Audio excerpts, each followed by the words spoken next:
I flew in for my poor son's birthday. His wife said, "Oh, we didn't think you'd actually come." The $19.00 check in my purse never left my bag. My name is Lindsay Flannery. I am 76 years old, and I never thought I would be the kind of woman who got laughed at just for showing up to her own son's birthday. But that was exactly what happened the day I flew across Texas, just to be there for Luke, my only son. When I walked into that country club banquet room, wearing my navy blue dress and the gold brooch I used to wear on court days, I was greeted not with a hug, but with a sneer. "Oh, you actually came?" Bianca, my daughter-in-law, blinked like I was a glitch in her otherwise perfect program. "We just assumed you'd tune in on Zoom or something, like the last fundraiser." Behind her, Luke rubbed his jaw awkwardly. He did not speak. He never does when she gets that tone, the kind of tone that makes people either shrink or snap. I have done both in my lifetime. Bianca continued, waving a champagne flute in a lazy arc. "This is a modern, upscale affair, Lindsay. Very minimalist, clean. We did not want to clutter the aesthetic." It was the word, clutter, that landed like a punch. I smiled and nodded, stepping aside to let two caterers walk past me with trays of something I could not even pronounce. I looked around the room. Sleek white walls, crystal light fixtures, not one photograph of Luke as a child, not one sign of who he had once been. Bianca gestured to a far corner. "Why do you not sit over there? It is more your style, rustic, quiet. The guests might not recognize you, and I would hate for them to think we are running a retirement shelter." I sat. What else was there to do? From the moment I landed, I had felt the distance. Luke did not pick me up from the airport. Bianca sent an Uber. No flowers, no welcome. Just an address and a time, with a note that said, "Please do not wear anything patterned." I obeyed. The party went on around me like a train I was not allowed to board. People laughed, clinked glasses, complimented Bianca's dress, Luke's success, the imported whiskey. No one asked me about the land I still maintained, the soil I spent my life studying, or the fact that I had been the first woman in my district to earn a regional land commission role. Instead, I overheard someone whisper, "Is that the mom? I thought she was dead." Bianca's friend laughed. "She might as well be, sitting in the shadows like a haunted doll." I took a sip of water and pressed my back against the wall. My hands were steady. I have spent a lifetime mastering silence. As a widow, as a mother, as a woman in an industry run by men, I know how to disappear without ever leaving the room. Luke finally approached me as the cake came out. "Mom," he said, not quite meeting my eyes, "try not to make this about you, okay? It has been a tough year. Let us just get through tonight." It was the word, through, that struck deepest, as if my presence was a task to survive. I smiled, not wide, not warm, just enough to remind myself that I was still human. "Of course," I said. He walked away. I sat there, surrounded by laughter and glitter, invisible. The music shifted. People danced. Someone bumped my shoulder without apology. Then came the photographs, one by one projected on the wall. Bianca and Luke vacationing in Greece. Bianca and Luke launching their startup. Bianca and Luke launching Bianca's parents. A frame lingered longer than the others, Luke kissing Bianca's mother's cheek. A birthday caption below. "To the best mom in the world." That was the only moment I looked away. Not out of jealousy, out of ache. It is not the cruelty that breaks you. It is the confirmation that you are no longer wanted. One final toast came, and Bianca lifted her glass. "To family," she said. "The ones who understand us, support us, and never drag us backward."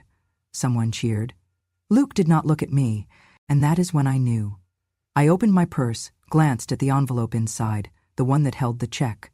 $19 million, my entire land transfer, my life's savings. Money meant to surprise Luke, to give him the future I never had. But the check stayed where it was, because sometimes love is not measured by how much you give, but by how clearly they show they do not want it. I was born with mud under my fingernails and a spine that bent to study soil, not to people's opinions. For nearly 50 years, I worked as a land surveyor across the great state of Texas. I knew every inch of the ground beneath my feet, its stubbornness, its history, its silent strength. They used to call me the woman with roots deeper than any pipeline, and I wore that nickname like a badge. When I retired at 70, I was not finished. Not with the land, not with my dream. See, my family's property sat on a stretch of old ranch land just west of Austin. My grandparents used to plant corn and keep goats there. The barn still leaned, weathered, and patient. Most people saw it as outdated. I saw it as a legacy. I had a dream, quiet, maybe even quaint. I wanted to turn that land into something meaningful, a sustainable agricultural center. A place where older folks could teach kids about soil and seeds, where we could grow organic produce, raise bees, and heal a little, through dirt, not debt. But when I told Luke and Bianca, my son and daughter-in-law, about the idea, they laughed. Not out loud, no. Bianca never raised her voice. She just blinked at me like I had spoken in Morse code and said, "Mom, that land is dry. No one wants a cabbage patch in the age of cryptocurrency." Luke shifted in his seat, rubbed his temple. "It's a sweet thought," he said, "but we live in the future now. No one asked me about zoning. No one asked what I had already done. Because what they did not know was years ago, after my husband passed, I quietly bought the neighboring parcel of land, a forgotten strip of earth that once belonged to a bankrupt developer. I used my own savings, no loans, no signatures but mine. I kept the deed tucked in an old Bible. To them, I was just a retired bureaucrat with too many maps and too little ambition. They did not see the plans I had drafted, the partnerships I had researched, the water access rights I had secured, the solar grant I had quietly applied for. No, they only saw a woman who still used a flip phone, who brought her own bags to the grocery store, and who thought compost was better than cosmetics. They called it nostalgia. I called it stewardship. Bianca once scoffed at me during a brunch, champagne in one hand, shrimp fork in the other. "Lindsay, your generation clings to land like it is a diary, but no one's reading it anymore." Luke just nodded, half listening, sipping his mimosa. That was the moment I realized my dream would never be cool in their eyes. It would never trend on social media. It would never make headlines. But that did not mean it lacked value. I stopped bringing it up. I let them believe I was tired, that I had given up, let them roll their eyes when I wore boots to barbecues and kept talking about native grasses. I became background noise in my own legacy. But every season, I still walked that land. I tested the soil. I spoke to the bees. I knew what it could become. What they saw as outdated, I knew was future-proof. They wanted tech. I wanted tomatoes. They wanted app investments. I wanted arugula and a place where people remembered what it meant to harvest something other than profit. They thought I was clinging to the past, but I was planting it. And someday, I knew, those roots would hold strong, long after their servers crashed and their coins turned to dust. I just never imagined that realization would come during a birthday party. The birthday banner above the French doors was gold foil, fluttering slightly from the air conditioning. "Happy 40th, Luke," it read, bold and shiny like the crowd Bianca had gathered. Sleek friends in pastel blazers, executives who smelled like power, and influencers holding cocktails they never finished. And me, standing alone by the hors d'oeuvres, wondering if anyone remembered how Luke used to beg me to bake him lemon bars every year. Bianca floated through the room like she owned the air in it. Her heels clicked across the marble floor, so different from the cracked porch boards back home. She had planned this party like a press release, and I was not part of the pitch. I tried to speak with Luke, gently. "I found the old blueprints for the farmhouse, remember? You used to draw your name in the margins." He smiled politely, but his eyes were already scanning the room. "That's sweet, Mom. We'll talk about it later, okay?" Later never came. A few minutes into the party, I was reintroduced to a young woman from some real estate firm. Bianca leaned in, smiling her rehearsed smile, and said loud enough for half the room to hear, "Oh, Lindsay, she's really into soil. You know, old-school agriculture and all that. Romantic, really. Like Little House on the Prairie, but with more zoning laws." The woman chuckled. "That's adorable, adorable." The word struck me like a slap. I sipped my water and stayed near the back, watching as Luke clinked glasses with colleagues, laughing like the world outside these walls had never known struggle or sacrifice. A woman from his company asked, "Is your mother staying long?" And he replied, Just for the night. She doesn't really vibe with this scene.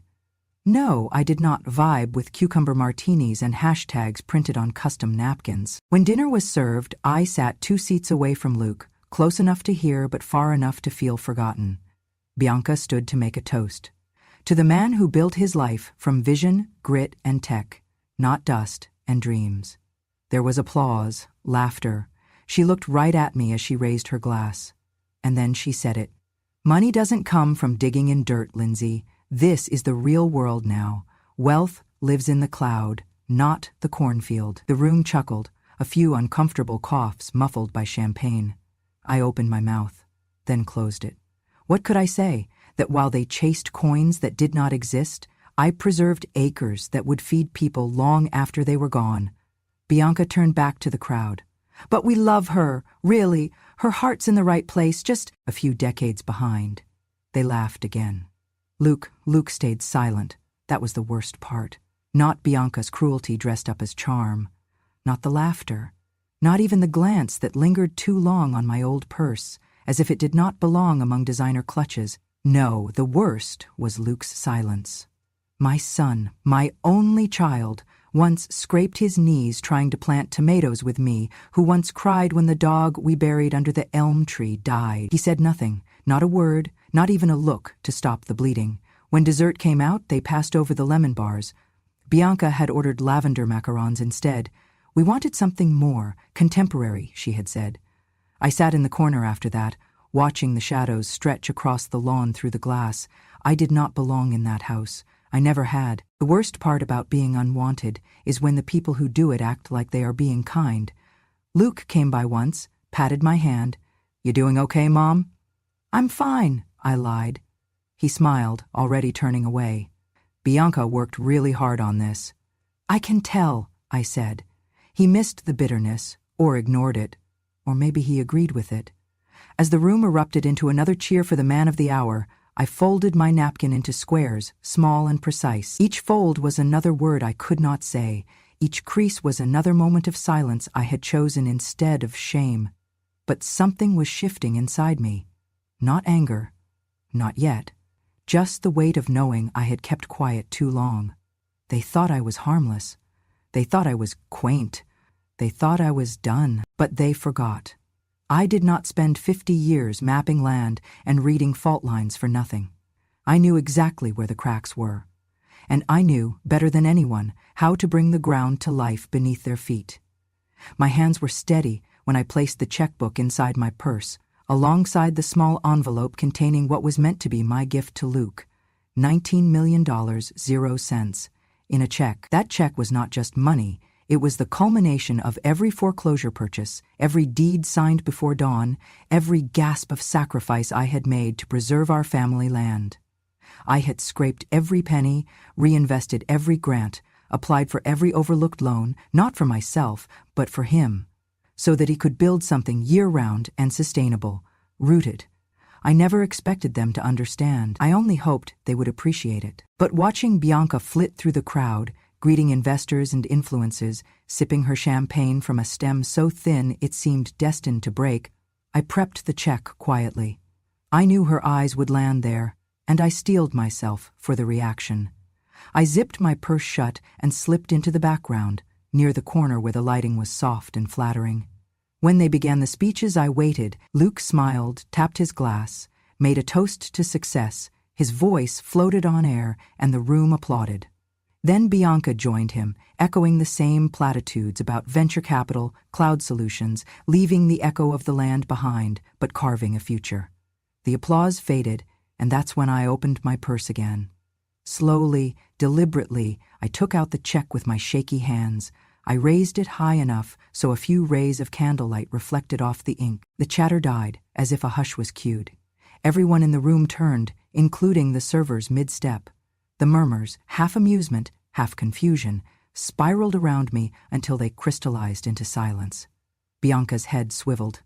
I saw recognition flicker in her eyes, like someone encountering a relic from a yard sale in a Michelangelo museum. And then I watched as she strolled across the room, pointedly bold, and jerked the check from my hand with that perfect wife's control. Seriously, that thing? That your idea of a gift? she said, her voice smooth as silk but razor sharp. "That kindness you keep boasting about, it's not worth a cent in this world." She tore the check cleanly down the middle. The sound, paper ripping sharp as a blade, echoed through the room and froze everyone in place. My world slowed.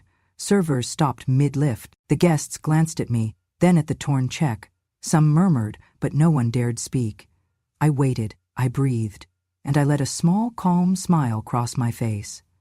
I removed the small envelope from my coat pocket, ripped the flap open, and pulled out a piece of paper, lighter, just a photocopy, but stamped and certified by the Texas General Land Office.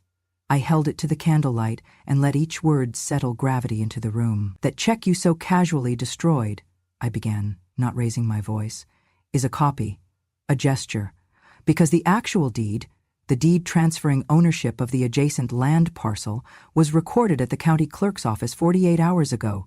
That land, the land I dreamed of saving, is now under my name, irrevocably." Silence swallowed me for a heartbeat. Then, from the side of the room, a figure emerged, my attorney, poised and tall, walking through the guests like a ripple across water. "Even if you were to burn that copy," he said, his voice measured, "the law already recognizes Miss Flannery as the legal owner. Every title, every boundary line is recorded and public. You cannot undo it. You cannot file suit. We have already transferred the title. This is not about sentiment. It is legally binding." Gasps swirled around the room. Bianca's face blanched, her gloved hand trembling over the shredded check in her palm. Some of the guests shifted, uncomfortable. A few exchanged glances that said, "Oh God, she did not just do that." Bianca's lips quivered. She seemed to comprehend, mid-sentence, how she had underestimated me. I stepped toward her, not angrily, not in triumph, but intentionally so everyone could hear. "Bianca," I said softly, "you demonstrated tonight exactly why children who inherit must be careful. Because tearing a check does not erase the years of deeds, the research, the soil meetings, the public zoning, the grants, the proposals, the historians who documented our family roots." I looked around. "It doesn't remove acknowledgement of history or silence me." By then Luke approached, gingerly, as if crossing a bridge. His eyes were wet, ashamed, but clear. "Mom," he whispered. They still did not realize my check, that I never handed over, was never just charity. It was insurance. For them, yes, but if they refused it, it was mine to use for good, for something real. I tucked the photocopy safely away, returning the envelope to my pocket. My smile remained soft. "I will not vanish," I said. "Not now, not ever."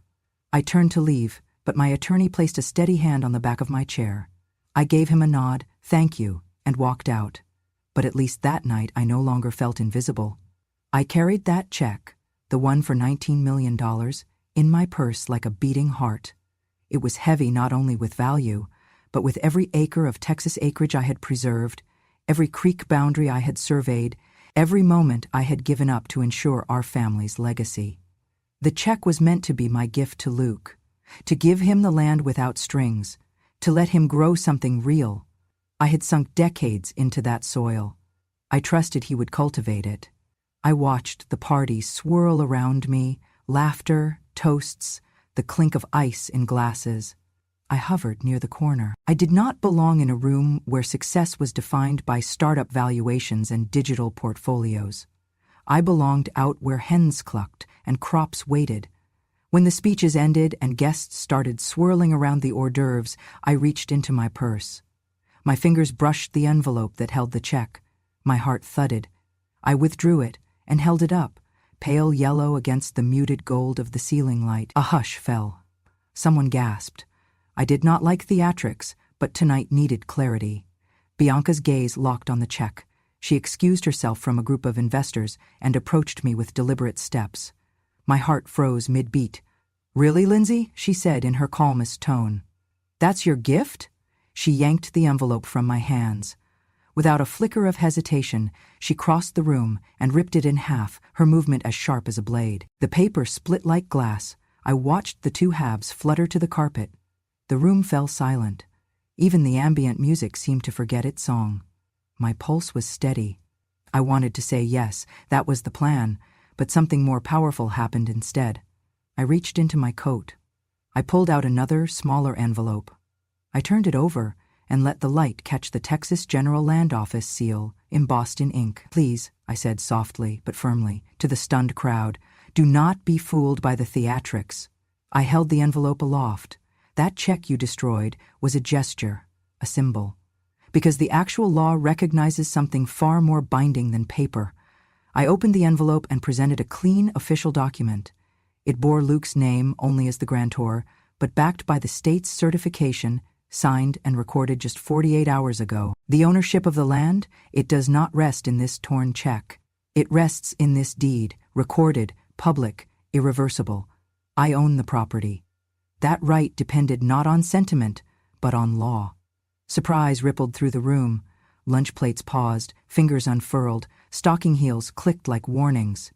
From the back, a man pushed free through the guests.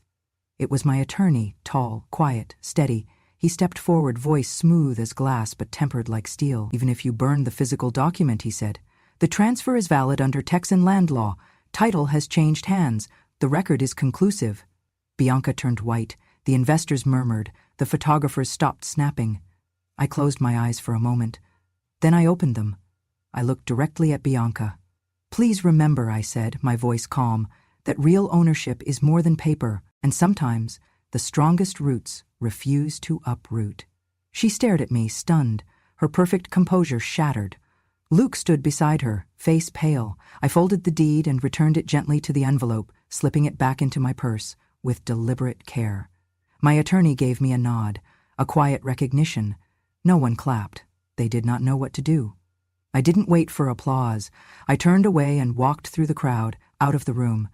People parted like curtains. They knew something monumental had just happened, but none dared to stop me.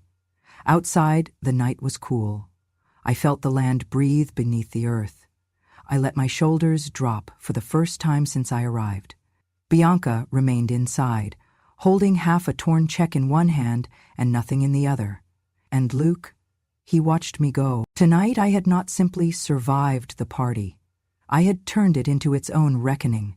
And I carried the declaration, not just in ink, but in every rooted inch of land I had fought to preserve. They thought I was sentimental. I was more than sentiment. I was the steward.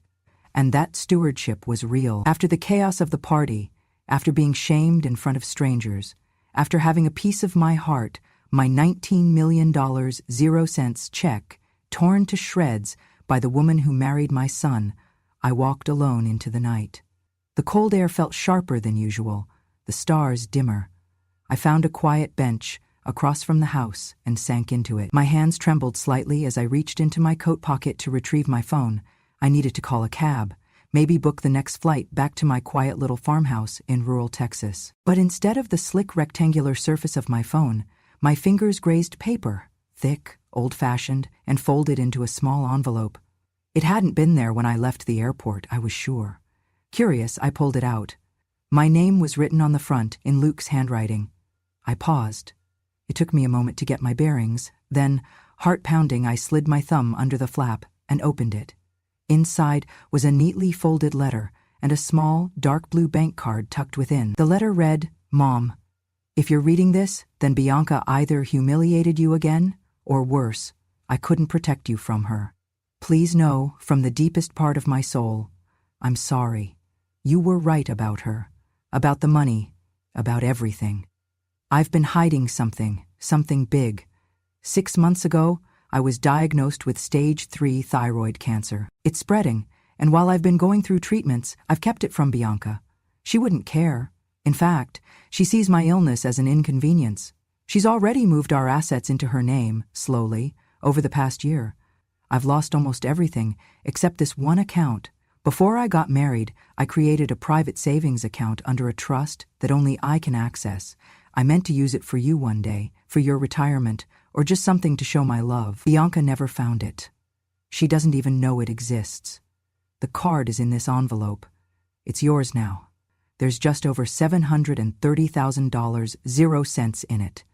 Not much compared to what I should have given you, but it's something. I'm too weak to fight her now. She controls everything in this house, who I see, what I say, what I sign, but she can't control you, Mom. Don't come back. Don't try to save me, just take the card and go. Live. Build something with it. Maybe buy that land you always loved. Plant something green. I wish I could say more. I'm scared this might be my last birthday. I love you. I never said it enough. I hope someday I get to say it again. Your son, Luke. My hands shook as I folded the letter back. I stared at the card in my palm. For a moment, I didn't breathe. My son, my baby boy, had been living under the same roof as a woman who treated him like a burden while he fought cancer, alone. And he still thought of me, still planned, still loved. Something ignited in me. Not grief, not pain, not even rage. Purpose. I stood up, spine straighter than it had been in years. I walked to the edge of the driveway and looked back at the house, where the lights still glowed and laughter continued without me. They had written me off as a nuisance, a relic, a shadow. They had no idea the storm that was coming, because a mother with nothing to lose and a bank card in her pocket is still more powerful than any woman who marries for power. And this mother wasn't done yet. I stared at the letter, numb. Then I slowly folded it back into the envelope and I stood up. I marched, heels clicking across the stone pathway, fury silent but seething under every step. I called them not long ago, of course. First my lawyer, and then Luke's lawyer. It turned out Luke had contacted him, Martin Powell. I met Martin when he was talking to my lawyer, Mr. Gerald Mason, at the law office. It turned out that my son had been silently caring and worrying about me, and this time he would not be alone. We quickly returned to the party, and the presence of 3 uninvited guests made everyone look at us with curious eyes. My lawyer, Mr. Gerald Mason, my old colleague's son, stood beside me. He had been representing my land holdings for years, but today he held something else in his briefcase. Next to him, in a dark navy suit, was another man, taller, younger, cleaner shaven. "Good evening," he said softly. "My name is Martin Powell. I represent Luke Flannery. My longtime land attorney, Gerald Mason, handled the property freeze. Meanwhile, Martin Powell was retained to handle Luke's emergency divorce proceedings and protective filings. We walked into that backyard like thunderclouds. The jazz music faltered, wine glasses paused mid-air. Bianca spotted us first. Her mouth twitched, then froze. "Oh, you came back," she said. "Why wouldn't I?" I replied evenly. "I raised that boy, and now that I know he's sick, I'm not going anywhere." Luke, seated beneath the patio heater, looked pale. When his eyes met mine, they filled instantly with tears, but he said nothing. I turned to the crowd. "I apologize for interrupting," I began, voice steady, "but I have something to say. Something every woman in this room, every mother, deserves to hear." Bianca laughed sharply. "Is this another dramatic monologue about your precious farmland? Because I think everyone here agrees." "No," I interrupted. "This is about a different kind of land. The ground you stand on when you humiliate someone in front of strangers. The ground you lose when you break someone's trust." I nodded to Gerald. He opened his briefcase and pulled out a packet of documents. "This is a certified cease and desist against any and all transfers of property from Luke Flannery's accounts, holdings, or intellectual property. It includes the marital home, shared business interests, and advisory contracts signed under duress. As of now, all pending assets are frozen." Bianca paled. "You can't do this," she snapped. "He's my husband. He's mentally unfit to make decisions." "No," came a voice behind her. "Luke." He tried to stand on his feet, wobbled slightly, then steadied himself. "I'm not mentally unfit," he said quietly. "I've just been a coward." Bianca turned to him. "Luke, baby, sit down. You're exhausted." He looked at her the way someone looks at a stranger. "Bianca, I know about the offshore transfers, the accounts in your sister's name, the crypto wallets you used to hide my company's equity. You said it was for our future. But I'm the one dying, and you tried to erase the only person who ever fought for me." He turned to me. "Mom, I'm sorry. I'm so sorry." I stepped forward. "You don't owe me an apology, son. You owe yourself freedom." That's when Martin, his lawyer, stepped up. "Mr. Flannery is filing for divorce, effective immediately. These filings had been prepared and pre-signed earlier in the day, set to trigger, when needed, for protection. The paperwork has already been filed with the court this morning. Emergency restraining orders have also been submitted in light of medical and financial abuse. Police will arrive shortly to escort Mrs. Flannery from the property. Bianca screamed, "This is my house! This is my party!" Luke looked at her, and for the first time there was no fear in his eyes. "No, it was never yours. It was built on lies." Bianca lunged, maybe toward me, maybe toward Luke, but before she could take 2 steps, 2 uniformed officers appeared at the side gate. "Ma'am, please come with us." And just like that, the backyard fell into silence. People turned their eyes away, pretending not to stare. A few whispered. Some pitied her. No one defended her. As Bianca was led away, screaming obscenities about old witches and conniving brats, Luke sat back down. His hands trembled. I took one in mine. "You're safe now," I said. He nodded, too tired to cry. Behind me, Gerald packed up the briefcase. Martin made a call, and somewhere in the background, the birthday cake candles burned out, one by one. But I didn't care. Because tonight, I didn't lose my son. I got him back. When I returned from the party late that night, the driveway was empty. No headlights, no distant laughter, no echoes of celebration. Inside, the house was quiet, cleaned out, almost sterile. Bianca had left in handcuffs. The local papers were already churning. "Daughter-in-law arrested for elder exploitation," blared the automatic newsfeed on my phone. It felt unreal. I sank into Luke's old armchair, that one with the blue cushions he'd colored as a toddler. I let the grief settle in. My heart ached for my boy, brave enough to air his struggles in front of strangers, fragile enough to deserve protection. Word had hit social media first. Daughter-in-law faces charges for financially and emotionally abusing terminally ill partner. It cited suspected elder abuse, manipulation, and coercion, Texas law standing firmly behind victims of exploitation. Even before dawn, Bianca had lost her seat on several boards. The company she had once held together now fell apart without her iron control. Press releases quietly pulled her bio from websites. Investors withdrew. The very reputation she shaped evaporated overnight. Luke's treatment plan was secure. My small check, $5 million from the $19 million, was already wired to a cancer center in Tokyo, renowned for thyroid expertise. I found a surgeon's name after hours of research, Dr. Koichi Ito, of Ito Hospital in Tokyo's Omotesando district, praised for world-class thyroid care and patients' humane experience. The transfer was swift and discreet. I booked his ticket and accompanied him. Standing in that Japanese hospital, so clean, efficient, kind, I recognized a new form of hope. The health system's universal insurance structure meant Lazar's treatment was not only world-class but surprisingly affordable, even though we were self-paying. The efficiency, the compassion, it was everything that had been crushed back home. Back in Texas, the divorce proceedings moved fast. Bianca accused Luke of being too weak for their marriage, wanting sympathy, not strength. The courtroom had gaped. Then I presented the legal freeze orders, the elder abuse complaints, forged signatures, financial maneuverings, every one backed by documentation. By the time the judge ruled, Bianca was left with nothing. No financial settlement, no claim to the house or company. Her callous disregard for someone who was fighting for his life had sealed her fate. Luke's guardianship was assigned, in a hearing with no objections, to me. I would manage his affairs until he could walk independently again. It wasn't control I desired, it was protection. Months later, he returned, leaner, frailer, but with that sparkle of gratitude in his eyes. He helped me plant a new seedling in the orchard, an apple tree. He laughed when sap dripped too thick, like it was honey. "Mom," he whispered, "when I come back, let's do this together." I placed my hand gently on his shoulder. "We always had," I told him. We opened the dirt-cheap farm gate that led to the land I'd preserved.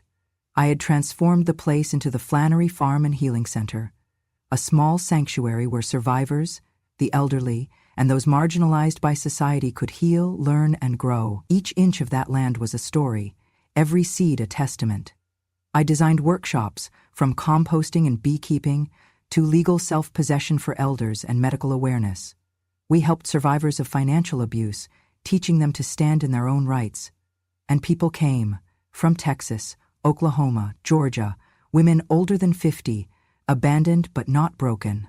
A wooden plaque by the entrance read, "You were thrown out like useless garbage. Here, you are root and bloom." Luke joined in weekly, teaching soil science to kids while we planted rows of native vegetables. His voice regained strength as he turned over each shovel of earth. Once, Bianca reached out through her lawyer, apologizing, promising change. I never responded. Her absence was a message. She had shown who she was, and our land already knew who we were. Now, in the evenings, we sit on the porch and watch the sky turn gold. The land I defended is thriving.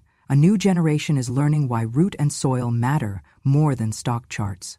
Justice didn't roar. It whispered. In court files, in the new seedlings, in the way my son said thank you without words.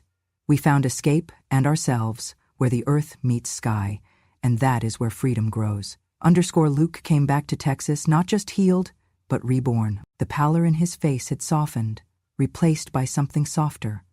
Hope. We left Tokyo behind and made the old farmhouse our home again, the one with rotting floorboards and memories buried under years of neglect. But for us, those board planks were a foundation, not a relic. Inside, the kitchen smelled of fresh paint and rosemary. Outside, all that land we'd fought for was no longer an abstract concept. It was alive. I kept 30 acres for forage, a small orchard, and what we now call the healing gardens. The rest, we let wildflower seeds reroot. I taught Luke to prune apple trees, and he laughed when the sap stuck to his fingers like time itself. Together, we launched the Flannery Farm and Healing Center. It was me and him, building a sanctuary on land that was supposed to mean nothing, but now means everything. We began offering workshops, soil therapy for veterans, regenerative farming for at-risk youth, meditation for those with grief. Our first group was 4 women from a senior center. They'd lost everything, even their belongings. After they planted the first row of kale, one turned to me and said, "This is the first time in years someone made me feel like I belong in this land." She had tears in her eyes, and I felt that ache in my heart finally turn into purpose. Every month, we sent handwritten letters to people who had been forgotten, divorced widows, estranged parents, and yes, even estranged children. We offered seeds, advice, encouragement. We didn't charge anything. Some people sent back stories of healing that rivaled any monetary fortune. At the front gate, we installed a carved wooden sign that reads, "Don't just trust the laughter. Watch how they treat you when you have nothing left." People coming to the farm would read it slowly. Frequently, they'd share their personal versions of that test of acceptance, rejection, justice. Luke eventually remarried. Not to someone who tried to erase his past, but to someone who planted her own future alongside ours. Her name is Maria, and she makes the best sourdough bread in 3 nearby counties. Together, they're raising a little girl who already knows how to dig in dirt and call me Gigi. Life didn't go back to what it was before. It went forward to something truer. Every morning, we walk into the fields, breathing in sun and soot and too many memories, but finally, hope, just as tangible.